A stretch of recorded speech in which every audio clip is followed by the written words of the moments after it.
ఇప్పుడు కుత్బల్లాపూర్ నియోజకవర్గంలో అంగట్పేట్ విలేజ్ లో దగ్గర ఉన్నాము. ఈ దంపతులకు డబుల్ బెడ్రూమ్ ఇల్లు వచ్చింది. వీళ్ళకి ఈ డబుల్ బెడ్రూమ్ ఇల్లు వచ్చినందుకు చాలా సంతోషంగా ఉండరు.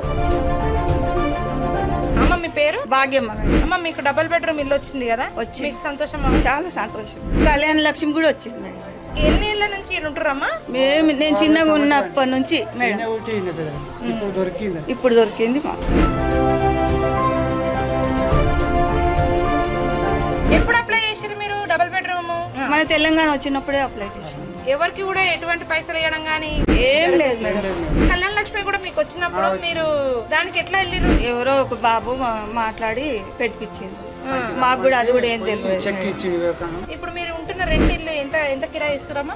4,000 ఇస్తున్నాం. ఇంతకు ముందు ఏడుండే వాళ్ళు మీరు? కుమ్మరోళ్ళ జాగాలో గుడి చేసి.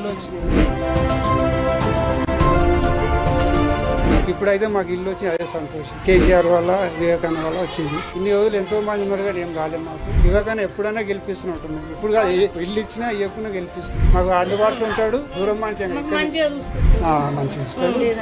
ఇంతకుముందు పార్టీలు ఉండే, కాంగ్రెస్ పార్టీ అధికారంలో ఉండే, గత పార్టీ అధికారంలో ఉండే, ఎవరైతే వారికి అనుకూలంగా ఉన్నారో ఆ పార్టీ కార్యకర్తలకు ఇచ్చుకున్నారో పేదవారికి ఎప్పుడు ఇవ్వలే.